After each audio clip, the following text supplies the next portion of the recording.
tema kita adalah tema yang sangat penting. Karena apabila kita menguasai tema ini, maka akan ada keberkahan. Maka akan ada banyak kebaikan yang kita dapatkan.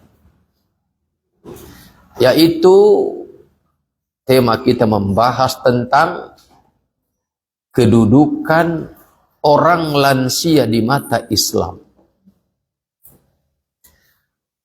Orang lansia, lanjut usia. Ini pembahasan penting. Kenapa? Karena di sekeliling kita banyak orang-orang lansia. Dan kelak insya Allah kita juga akan menjadi lansia. Saudaraku ikhwatal iman, hadani Allah wa iyyakum. Orang lansia, orang lanjut usia. Kapan seseorang itu dikatakan berada pada tahapan lansia? Para ulama tafsir, para ulama ahli hadis berbeda pendapat tentang usia berapa seseorang itu dikategorikan sebagai orang lansia, lanjut usia. Sebagian ulama mengatakan ketika orang itu menginjak usia 50 tahun. Sebagian yang lain mengatakan ketika orang itu menginjak usia 60 tahun. Tetapi kalau kita berpijak kepada ketentuan perundang-undangan Republik Indonesia, bahwa Undang-Undang Nomor 13 Tahun 98 mengatakan bahwa orang itu disebut telah lanjut usia adalah ketika menginjak usia 60 tahun. Dan ini sesuai dengan standar Badan Kesehatan Dunia WHO mengatakan demikian. Maka mari kita sepakat, oke, paling tidak bahwa sebagaimana dikatakan oleh sebagian ulama bahwa orang itu menginjak usia lanjut atau lanjut usia adalah usia 60 tahun. Saudaraku ikhwatal iman, hadani Allah wa iyyakum. Orang akan sampai atau mengalami usia lanjut itu adalah sebuah marhalah, sebuah tahapan yang akan dilalui oleh kebanyakan manusia. Karena kata Nabi, a'maru ummati baina sittina wa sab'ina sana. Kata Nabi, usia umatku itu antara 60 tahun sampai 70 tahun dan sedikit yang bisa melewati angka itu. Saudaraku ikhwatal iman, hadani Allah wa iyyakum. Artinya usia 60 tahun sampai 70 tahun itu adalah usia rata-rata umat Nabi Muhammad sallallahu alaihi wasallam. Dan ini merupakan tahapan sebagaimana disebutkan oleh Allah dalam Al-Qur'an surat Ar-Rum ayat 54. Surat Ar-Rum ayat 54 Allah berfirman, Allahul ladzi khalaqakum min dha'fin. Allah lah yang menciptakan kalian dari tahapan dha'fin, lemah, tak berdaya. Dari usia 0 hari atau 0 bulan sampai terus pada tahapan yang kedua. Tsumma ja'ala min ba'di dha'fin quwwatan. Setelah Allah menciptakan kita melewati tahapan lemah, tak berdaya dari 0 bulan sampai menginjak usia asyabab, usia remaja, maka kata Allah, Dia setelah menciptakan kalian dalam keadaan lemah, kemudian Allah menjadikan kalian memiliki kekuatan. Tsumma ja'ala min ba'di dha'fin quwwatan, dan setelah marhalah tahapan kekuatan itu berlalu, kata Allah, tsumma ja'ala min ba'di quwwatin dha'fa wa syaibah. Kemudian Allah jadikan kalian melalui tahapan lemah kembali dan kemudian tumbuh uban. Saudaraku ikhwatal iman, hadani Allah wa iyyakum. Itulah tahapan perjalanan kehidupan umat manusia. Lemah, kuat, kemudian lemah kembali. Maka sebagaimana ketika kita melewati tahapan lemah yang pertama dari usia 0 bulan sampai usia remaja, kita butuh perhatian orang lain. Kita butuh kebaikan orang lain. Maka demikian pula di saat kita berada pada tahapan yang terakhir, yaitu kembali tahapan lemah, yaitu masa tua atau lansia. Saudaraku ikhwatal iman, hadani Allah wa iyyakum. Di antara akhlak yang mulia yang diajarkan oleh al-Islam, risalah Nabi Muhammad sallallahu alaihi wasallam, yang kata beliau, innama bu'ithtu liutammima makarimal akhlaq. Kata Rasul, sesungguhnya hanyalah aku ini diutus untuk kesempurnaan kemuliaan akhlak yang mulia. Dalam riwayat yang lain, innama bu'ithtu liutammima mahasinal akhlaq.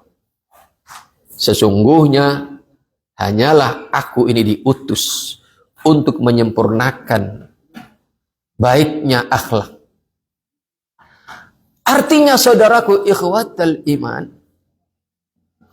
risalah yang diembankan oleh Allah kepada Rasul kita yang mulia Nabi Muhammad sallallahu alaihi wasallam, kalau diperas saripatinya adalah akhlak yang mulia. Tidaklah orang itu beragama dengan sempurna, tidaklah orang itu beriman dengan sempurna kalau rusak akhlaknya.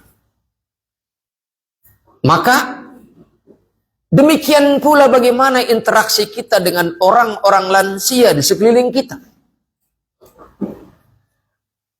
Banyak orang lansia lanjut usia di sekeliling kita.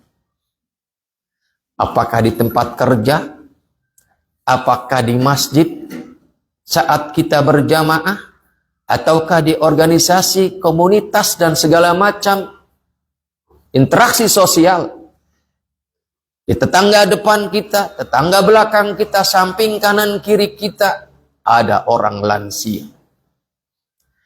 Artinya mereka kehidupannya mengelilingi kehidupan kita.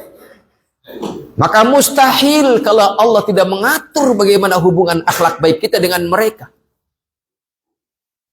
Mustahil Allah membiarkan tanpa memberi panduan kepada kita bagaimana memandang orang-orang lansia, dan bagaimana kedudukan mereka di mata Allah, dan bagaimana kita di dalam memperlakukan mereka. Ini lansia secara umum. Apalagi lansia yang bernama orang tua, ayah, ibu kandung kita. Saudaraku ikhwatal iman, hadani Allah wa iyyakum. Dikatakan bahwa inna minal makarimil azimah wal fadailil jasimah al birru wal ihsan ila du'afa. Di antara kemuliaan yang agung wal fadail al jasimah dan keutamaan yang istimewa adalah, di antaranya adalah al-birru wal ihsan ila du'afa, memberikan kebaikan kita kepada orang-orang yang lemah. Orang yang lemah itu banyak, tetapi yang terdepan, yang layak disebut sebagai orang yang lemah, du'afa, adalah orang-orang lansia.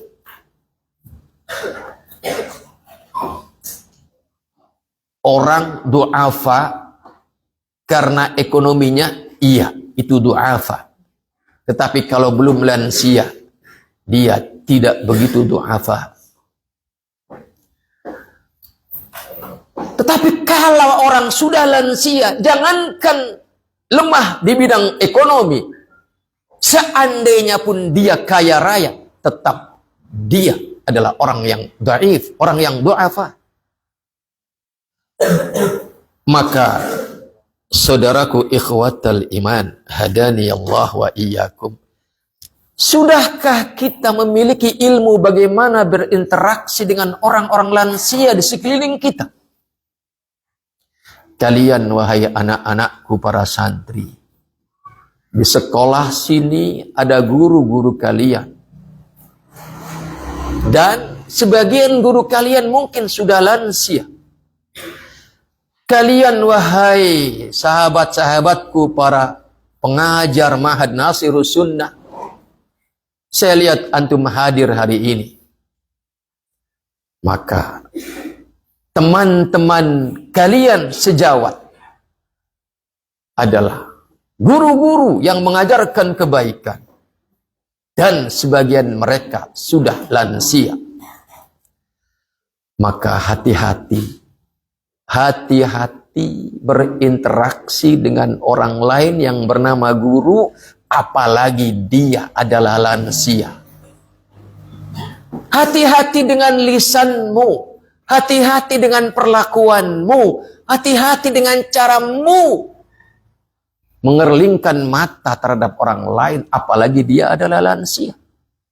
Jangan dibikin candaan, apalagi dijadikan bantalan untuk tomaknya diri kita. Kita jadikan orang lain bantalan untuk tomaknya kita. Ustadz, itu si fulan, antum kan punya kambing. Ustadz, itu si Ustadz fulan, Pak Guru fulan, pengen mayoran nyembelih kambing. Orang lain jadikan bantalan. Ya. Orang lain dijadikan bantalan untuk ketomaan dirinya. Tomak itu buruk, dan kemudian dia menjadikan orang lain sebagai bantalan untuk mengekspresikan tomaknya. Ini keburukan yang lebih buruk lagi. Karena apa? Dia menyebarkan keburukan kepada orang lain. Dia menjadikan orang lain sebagai bantalan, sebagai kambing hitam. Maka hati-hati teman-temanku. Kalian juga wahai anakku para santri, hati-hati. Bisa saja kalian juga menjadikan teman-teman kamu sebagai bantalan, batu lompatan untuk mengekspresikan rakusmu, tomakmu. Apalagi dengan guru-guru kalian. Hati-hati dengan orang-orang du'afa. Kata Nabi, innama tunsaruna bidu'afaikum. Dalam sebuah hadis yang diriwayatkan oleh Al-Imam Al-Bazzar, Nabi bersabda, innama tunsaruna bidu'afaikum. Sesungguhnya hanyalah kalian itu akan dimenangkan oleh Allah adalah dengan sebab orang-orang dhaif di antara kalian. Dan sekali lagi saya mengatakan, terdepan orang yang layak disebut du'afa adalah orang-orang yang lansia. Dan dia banyak di sekeliling kita. Ke pasar kita ketemu lansia, ke masjid kita ketemu lansia, ke tempat rekreasi kita ketemu lansia, ke rumah sakit kita ketemu lansia. Maka innama tunsaruna bidu'afaikum, sesungguhnya kalian akan dimenangkan oleh Allah dengan sebab orang-orang dhaif di antara kalian. Bahkan di dalam hadis yang lain Nabi mengatakan, abghuni, cari aku, kata Nabi. Abghuni, cari aku kalau kalian ingin ketemu aku. Abghuni, cari aku, kata Nabi. Du'afa'akum, di tengah-tengah orang dhaif di antara kalian. Siapa yang tidak merindukan Rasulullah sallallahu alaihi wasallam? Siapa yang tidak menginginkan mencium aroma kemuliaan Rasulullah? Maka kata Nabi, abghuni du'afa'akum, cari aku di tengah-tengah orang dhaif di antara kalian. Dan kembali saya katakan, terdepan orang yang disebut du'afa adalah orang-orang lansia. Berada pada status apapun kesehatannya, berada pada status apapun finansialnya, ekonominya. Kalau sudah lansia, maka dia adalah du'afa, terdepan disebut du'afa.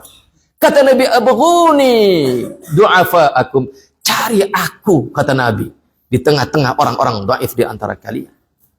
Maksudnya bagaimana? Ketika kita menjumpai orang-orang dhaif, terlebih itu adalah lansia, maka di situ kita mencari Rasul dengan cara apa? Muliakan orang dhaif itu. Muliakan, bantu jika perlu bantuan. Karena orang lansia itu kalau sudah berdiri, mau duduk malas. Kenapa? Akan terkunci pada duduknya. Kalau sudah duduk, mau berdiri, berat, malas karena sudah terkunci. Pinggang sakit, lutut sakit. Ya. Bahkan terkadang perlu dibantu, dipapa oleh kita untuk bangkit. Bahkan sebagian mereka ingin menunjukkan kemandiriannya, dia merangkak, merayap ke tembok, ke dinding. Maka kata Nabi, abghuni du'afa'akum, cari aku di tengah-tengah orang dhaif di antara kalian. Dan sekali lagi saya katakan, terdepan yang disebut orang du'afa adalah orang-orang lansia. Apalagi lansia itu adalah ayah ibu kita. Kemudian Nabi melanjutkan sabdanya, fa innama turzaquna wa tunsaruna bidu'afaikum, maka sesungguhnya hanyalah kalian diberi rizki oleh Allah, wa tunsaruna, dan dimenangkan oleh Allah adalah bidu'afaikum, dengan sebab orang-orang dhaif di tengah-tengah kalian. Subhanallah. Hidup ini adalah pergulatan. Maka kalau kita ingin dimenangkan, dan kita harus ingin dimenangkan oleh Allah, hidup ini adalah mengais rezeki untuk bekal di dunia ini, bekal ke akhirat nanti. Maka kata Nabi, innama turzaquna fa innama turzaquna wa tunsaruna bidu'afaikum. Sesungguhnya kalian diberi rezeki, kalian dimenangkan oleh Allah hanyalah karena sebab orang-orang dhaif di antara kalian. Kalau orang dhaif, du'afa, yang notabene orang lain, bukan orang tua kita, bukan guru-guru kita, bukan kerabat kita, memiliki kedudukan yang seperti itu, menjadi sebab datangnya rezeki, menjadi sebab datangnya pertolongan Allah subhanahu wa ta'ala, maka apalagi itu lansia adalah orang tua kita sendiri. Maka wahai kalian anak-anakku semuanya, pegang kalimat saya. Sekali lagi saya katakan, perhatikan Abdurrahman, perhatikan semuanya. Kalian sedang menuju masa depan yang masih panjang perjalanan kalian. Dan jangankan hari ini kamu lahir dari kedua orang tua yang paling miskin sekalipun. Jangankan seperti itu keadaan kehidupan kamu lahir dari orang tua yang miskin. Seandainya pun hari ini kamu adalah anak orang yang paling kaya raya sekalipun, tidak ada jaminan di masa dewasamu kamu akan mendapatkan rezeki yang berlimpah dengan alasan warisan. Boleh jadi begitu orang tuamu mati meninggalkan dunia ini, kamu mendapatkan warisan yang berlimpah, tetapi bisa hancur hanya dalam hitungan mungkin hari, mungkin hitungan pekan, mungkin hitungan bulan. Dan itu realita yang saya saksikan sepanjang menjalani kehidupan. Sering saya bercerita kepada kalian, dahulu saya ketika masih kecil sering iri melihat tetangga saya. Di zaman saya kecil, makan itu cuman 2 kali sehari. Itu pun terkadang, nggak tahu ada yang nggak yang mengalami musim beras gandrung, nasi palsu. Ya. Melihat tetangga saya, Masya Allah, orang tuanya kaya raya. Itu orang-orang miskin di sekelilingnya, yang seusia anak-anak miskin di sekelilingnya, semuanya merapat ke rumah itu karena lumayan sekedar menemani anak orang kaya itu dapat makan gratis sekedarnya.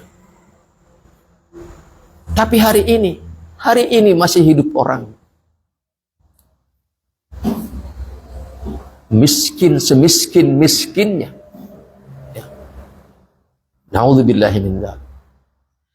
Artinya wahai kalian anak-anakku, persiapkan masa depanmu agar duniamu baik. Segala apa yang baik tentang dunia Allah berikan kepada kalian. Jika kebaikan duniamu butuh rizki yang banyak, Allah berikan. Jika kebaikan duniamu butuh kesehatan yang prima, Allah berikan. Dan kebaikan akhirat berupa surga Allah berikan. Itu harus dipersiapkan. Bagaimana caranya? Di antaranya adalah innama turzaquna wa tunsaruna bidu'afaikum. Berperilakulah yang baik terhadap orang-orang dhaif.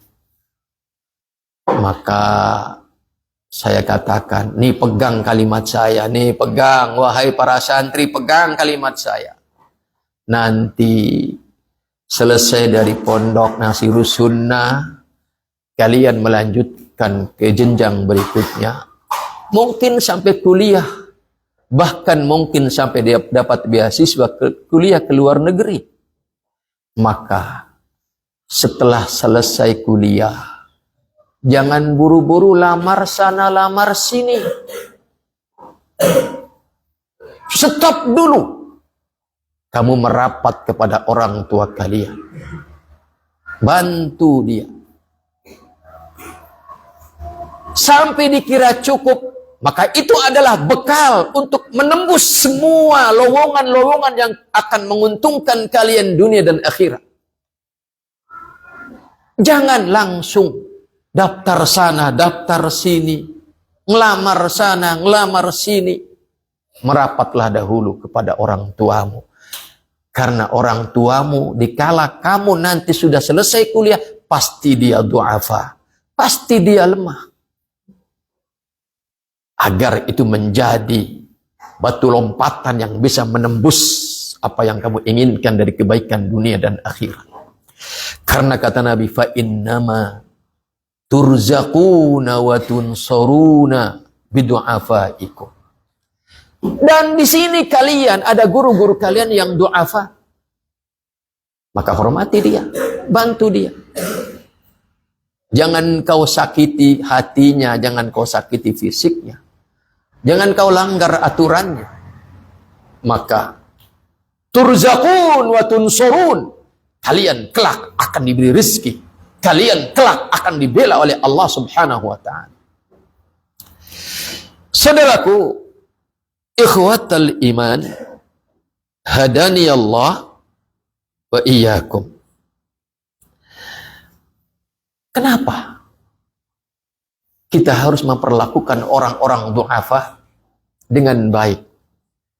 Dan terdepan yang layak disebut sebagai du'afa adalah orang-orang lansia, lanjut usia, 60 tahun ke atas.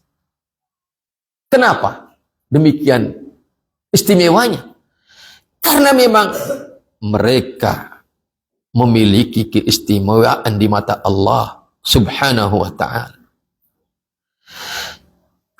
Di antara apa yang dijelaskan oleh Allah melalui lisan Rasulnya yang mulia,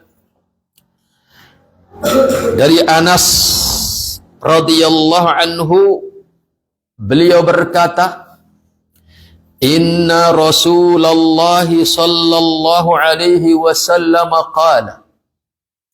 Rasul telah bersabda. Kata beliau, Ala unabbiukum bi khiyarikum. Nabi bersabda kepada para sahabatnya, maukah kalian aku kabarkan kepada kalian siapa orang yang terbaik di tengah-tengah kalian? Qalu bala ya Rasulullah. Para sahabat menjawab, ya wahai Rasul, tolong kabarkan kepada kami. Kenapa ini penting kita mencari tahu siapa orang yang terbaik?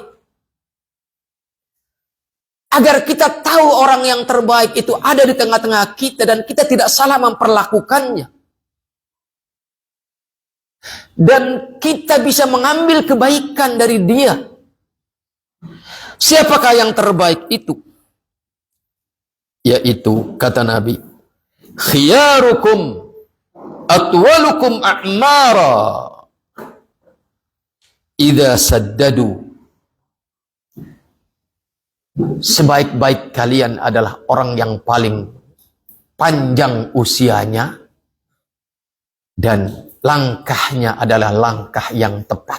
Idza saddadu, ketika mereka berperilaku dengan perilaku yang tepat. Itulah orang-orang lansia dengan asam garam pengalaman kehidupan yang panjang. Maka di akhir usianya pasti dia akan banyak memberikan hikmah. Maka saudaraku ikhwatal iman, hadani Allah wa iyyakum. Di dalam hadis yang lain Nabi mengatakan, al-barakatu ma'a akabirikum. Al-barakatu ma'a akabirikum. Keberkahan itu ada bersama orang-orang lansia di antara kalian. Apa itu al-barakah? Al-barakah adalah ziyadatul khair, selalu bertambahnya kebaikan. Apapun yang dikatakan baik oleh Allah, akan Allah tambahkan. Baik urusan dunia maupun urusan akhirat. Apapun yang dikatakan baik, akan selalu Allah tambahkan. Apapun yang dikatakan baik oleh Rasulnya, selalu akan Allah tambahkan. Baik urusan dunia maupun akhirat. Apapun yang dikatakan baik oleh manusia, yang tidak bertentangan apa katanya Allah dan Rasulnya, kebaikan yang disepakati dan tidak bertentangan dengan apa katanya Allah dan Rasulnya, akan Allah tambahkan kepada orang yang mau memberikan kebaikannya kepada orang-orang du'afa.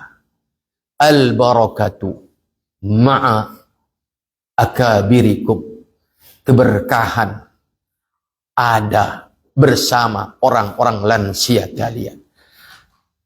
Apalagi lansianya adalah ayah ibu kalian.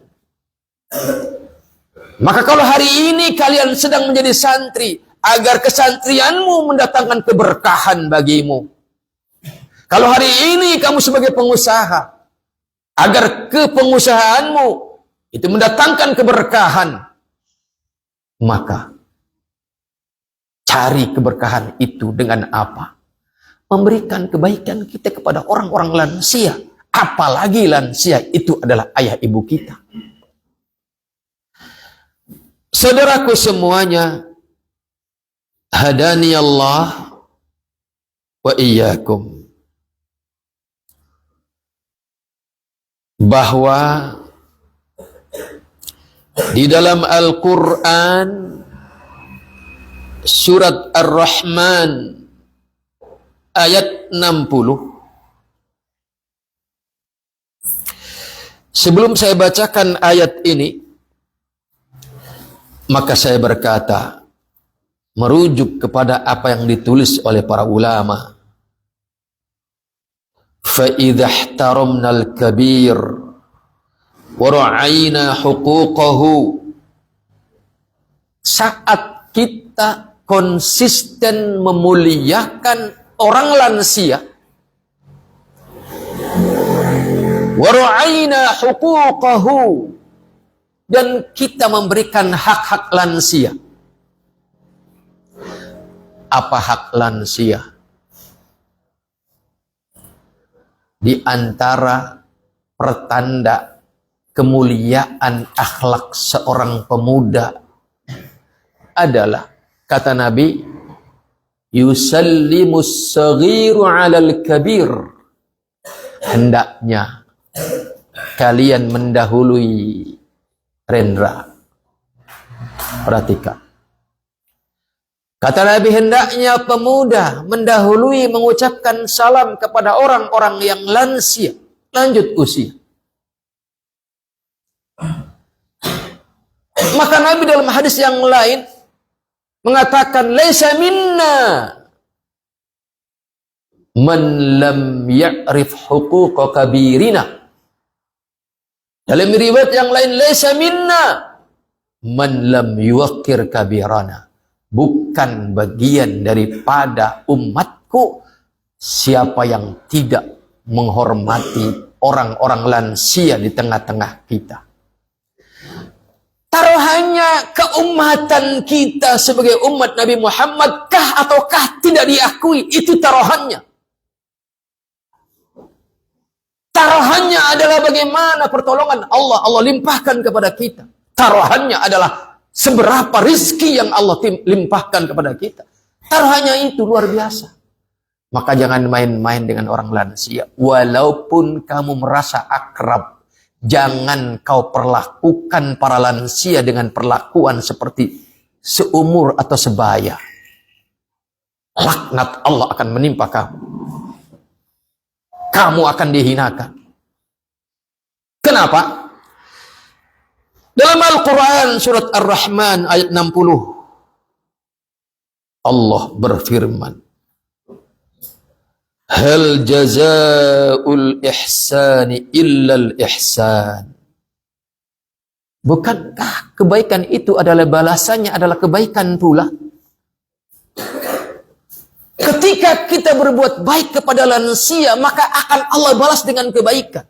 Sebaliknya ketika kita memperlakukan mereka dengan perlakuan yang tidak pada porsinya, ini adalah kezaliman, maka Allah akan timpakan kezaliman, balasan yang menyakitkan dan menghinakan kepada siapapun yang memperlakukan lansia bukan pada porsinya sebagai lansia. Jadikan candaan, wah itu mah besti sama saya walaupun sudah lansia. Ngobrol sambil jenggung-jenggungan. Kalimatnya tidak menunjukkan rasa hormat. Jangan atas dasar gaul kemudian kita merusak tatanan akhlak yang mulia. Bagaimana berakhlak yang mulia kepada lansia? Kalau kepada yang sebaya saja kita harus berakhlak mulia, apalagi yang lansia yang memiliki kedudukan yang mulia di mata Allah dan Rasul. Suatu ketika ada seorang sahabat datang membawa ayahnya yang sudah renta, lansia, menghadap Nabi untuk satu keperluan. Apa kata Nabi? Mestinya, kata Nabi, biar saya yang datang ke rumahmu. Padahal Nabi itu yukta wala ya'ti. Nabi itu memang harus didatangi untuk menjemput hidayah. Tapi lihat apa kata Nabi. Mestinya kamu gak usah payah-payah datang ke rumah saya. Biar aku yang datang ke rumahmu. Ini bagaimana akhlak Rasul memperlakukan orang lansia. Apa pesan yang ingin disampaikan dari firman Allah surat Ar-Rahman ayat 60 yang mengatakan hal jazaul ihsan illal ihsan? Dan di dalam ayat yang lain surat Ar-Rum ayat 10, "Tsumma kana 'aqibatul ladzina asa'us su'a."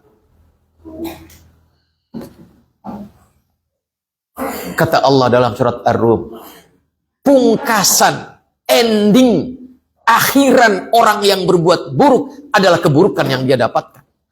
Ini yang lazim disebut dengan apa? Teori tabur tuai. Siapa yang menaburkan maka dia yang akan menuainya. Siapa yang menanam dia yang akan panen. Jika kalian menanam kebaikan apalagi kepada para lansia, apalagi lansianya adalah orang tua kalian, maka kebaikan itu yang akan kalian panen. Tetapi apabila kalian menanam keburukan apalagi kepada lansia, apalagi lansianya adalah orang tua kalian, maka keburukanlah yang akan kalian dapatkan endingnya. Na'udzubillahi min dzalik. Fa inna jazaa'al ihsan al-ihsan wal isaa'atu jazaa'uha al-isaa'ah. Kebaikan akan dibalas kebaikan. Dan in ahsantum ahsantum li anfusikum, kata Allah. Jika kamu berbuat baik kepada orang lain, sesungguhnya hakikatnya kamu sedang berbuat baik pada diri kamu sendiri. Tetapi sebaliknya kata Allah, wa in asatum, ketika kalian berbuat buruk kepada orang lain, itu sesungguhnya kalian hakikatnya sedang berbuat buruk kepada diri kalian sendiri. Na'udzubillahi min dzalik. Ja'a fi hadits Nabi sallallahu alaihi wasallam, di dalam sebuah hadis, perhatikan. Kata Nabi, man ahana dza syaibatin, barang siapa yang merendahkan, melecehkan, memperlakukan orang tua, lam yamut, dia tidak akan mati hatta yab'atsallahu alaihi man yuhinu syaibahu idza syaba. Tidaklah dia akan mati kecuali sebelumnya Allah akan mengirimkan orang yang akan melecehkannya. Perhatikan. Ya. Kata Nabi, barang siapa yang melecehkan orang lansia, maka jikapun kamu nanti sampai usia tua, tidaklah kamu mati kecuali sebelumnya kamu mengalami penghinaan dan pelecehan yang pernah kamu lakukan kepada orang lain. Saudaraku ikhwatal iman, hadani Allah wa iyyakum. Di dalam hadis yang lain Nabi bersabda dari Anas, ma akrama syabun syaikhan li sinnihi illa qayyadallahu lahu man yukrimuhu inda sinnihi. Ini sebaliknya, kata Nabi.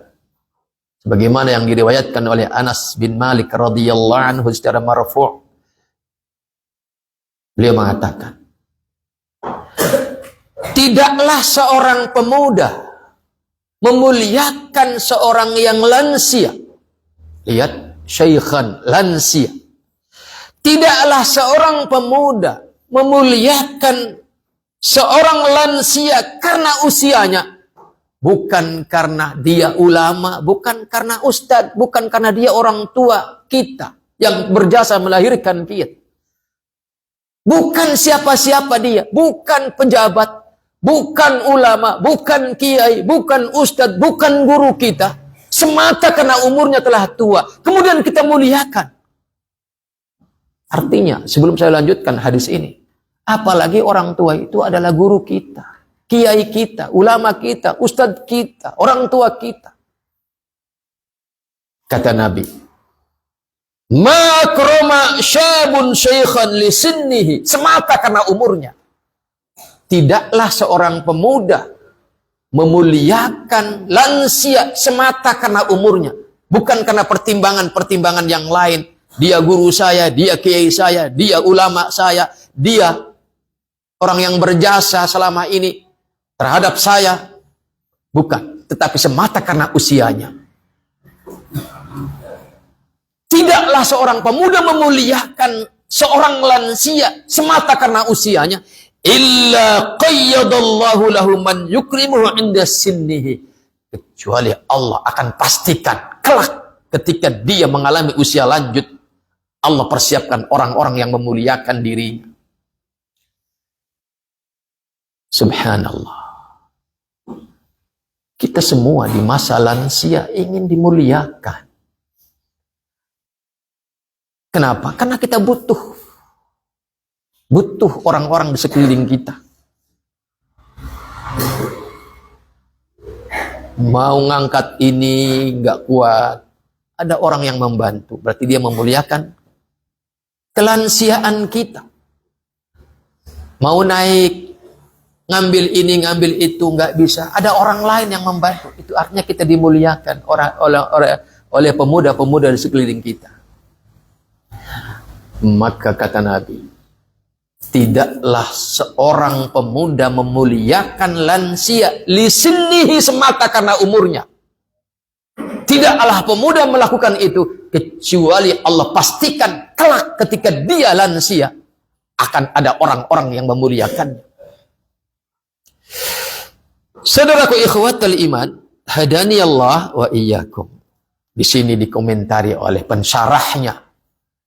Beliau mengatakan, fahadzal hadits yubayyinu anna ihsana asy-syabab lisyaikhi yakunu sababan li an yaqbidallahu lahu li an yuqayyidallahu lahu man yukrimuhu inda kibarihi. Dalil hadis ini menjadi dalil bahwasannya seorang pemuda yang memuliakan lansia, maka kelak ketika dia sampai pada tahapan lansia akan ada orang-orang yang Allah siapkan untuk memuliakan dia. Dan bahkan sebagian ulama pensyarah lain mengatakan, inna fi hadzal hadits dalilan. Hadis ini menjadi dalil juga ala italati umri syabab, ala italati umri syabil alladhi yukrimul musinnin. Ini juga menjadi pertanda bahwa pemuda yang mau memuliakan lansia, walaupun hanya semata karena umurnya, bukan karena keilmuannya, bukan karena kesalehannya, semata karena dia lansia, kalian muliakan dia. Ini pertanda kalian akan berusia panjang. Kita semua ingin usia panjang. Jangankan kalian, wahai anak-anakku yang baru SMP. Orang yang sudah lanjut usia, tertatih-tatih. Jalan berat, mau duduk berat, bangun dari duduk berat, susah. Tetap masih pengen usia panjang. Karena memang usia panjang itu ada kemuliaan. Ingat hadis yang pernah saya angkat di majelis ini. Di mana ada dua orang manusia berdua bersamaan datang menghadap Rasul untuk menyatakan keislamannya. Artinya umur iman Islamnya sebaya. Di hari yang sama, di detik yang sama, menghadap bersama di hadapan Rasul menyatakan keislamannya, umur keislamannya sama. Tabiatnya manusia. Ada yang semangat, ada yang biasa saja. Ini dikisahkan oleh Al-Imam Ibnu Mas'ud radhiyallahu anhu.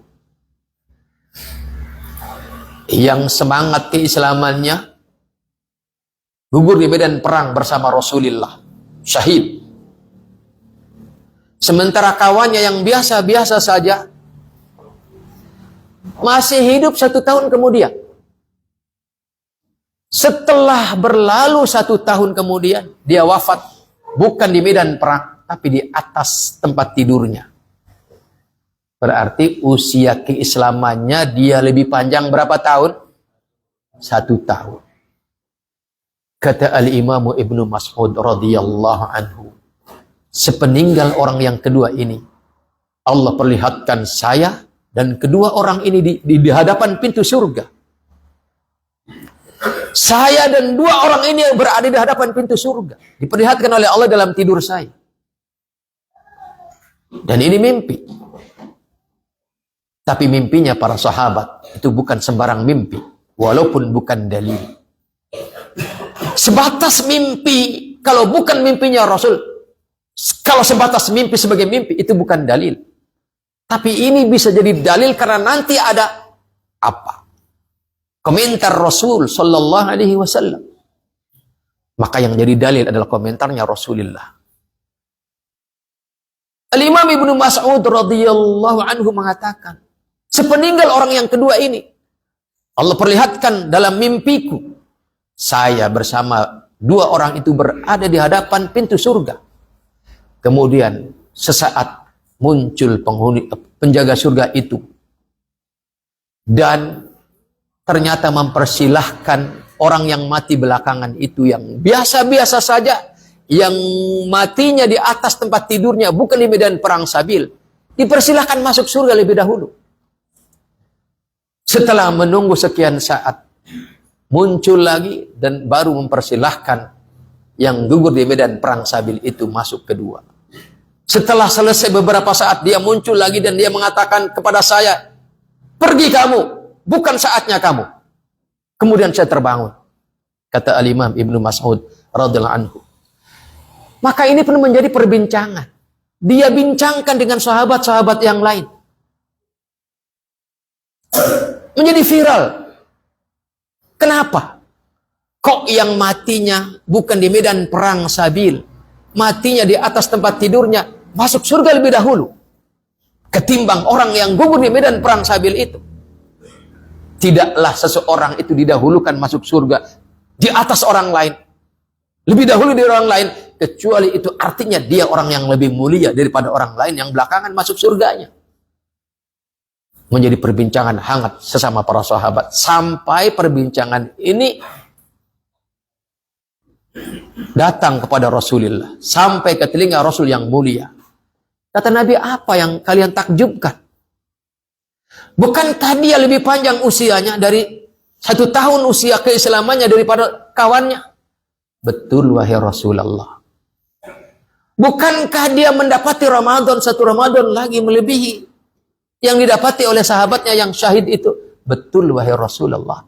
Bukankah dia sholat 5 waktu yang kalau dihitung sekian rakaat dalam 1 tahun itu? Betul wahai Rasulullah. Maka kata Nabi, dengan itu, dengan kelebihan-kelebihan yang selama 1 tahun itu, mendapatkan 1 Ramadan, mendapatkan salat 5 waktu lebih banyak lagi daripada kawannya, maka kemuliaan dia meroket, melampaui kawannya setinggi-tingginya, sejarak seperti langit dan bumi. Ini kemuliaan panjang usia. Maka, tidakkah kita menginginkan usia yang panjang? Pastinya iya. Apalagi kalian, wahai anak-anakku yang masih SMP. Yang orang tua kalian masih hidup, ketahuilah oleh kalian bahwa jika orang tuamu mendapati dirimu mati duluan, itu luar biasa sedihnya orang tua kalian. Sebagian orang tua yang tidak siap saking sakitnya menanggung derita beban, kok anak saya yang lebih dahulu meninggal, bisa sampai stres. Maka jangan kau perpendek usiamu. Berusahalah panjangkan usiamu. Dengan cara apa? Salah satunya adalah muliakan para lansia. Maka di sini ulama mengatakan, sebagian pensyarah dari hadis yang tadi saya bacakan, tidaklah seorang pemuda memuliakan lansia semata karena umurnya, kecuali pasti Allah tetapkan kelak nanti ada orang-orang yang memuliakan dirinya saat dia lansia. Di dalam syarah hadis ini sebagian ulama menjelaskan, inna fi hadzal hadits dalilan ala italati umri syabil ladzi yukrimul musinnin. Bahwa ini menjadi pertanda bahwa pemuda yang memuliakan lansia ini akan dipanjangkan usianya. Panjangnya usia adalah dambaan semua orang. Karena lihat, hanya selisih 1 tahun dengan sahabatnya yang syahid di medan perang Sabil, dia mendapatkan kemuliaan yang setinggi-tingginya, melampaui sahabatnya, kawannya yang syahid di medan perang Sabil. Saudaraku ikhwatal iman, hadani Allah wa iyyakum. Di mana-mana lansia bertebaran. Di masjid ada lansia, di pesantren ada lansia, di jalan ada lansia, di pasar ada lansia. Kita tidak bisa lepas dari mereka. Maka hati-hati dengan mereka. Mereka lansia adalah du'afa. Innama turzaquna wa tunsuruna bidu'afaikum. Dan al-barakatu ma'akabirikum. Keberkahan ada bersama orang-orang lansia kalian. Dalam riwayat yang lain, al-khairu ma'akabirikum. Kebaikan, apapun kebaikan, duniakah, akhiratkah, itu ada bersama orang-orang lansia kalian. Apalagi orang-orang lansia itu adalah kakek nenek kalian, paman bibi kalian, orang tua kalian, ayah ibu kalian. Maka carilah keberkahan di sana. Cari Nabi di sana agar kalian bersama Nabi. Abghuni, kata Nabi. Cari aku, du'afa'akum, di tengah-tengah orang dhaif kalian. Semoga bermanfaat. Assalamualaikum warahmatullahi wabarakatuh.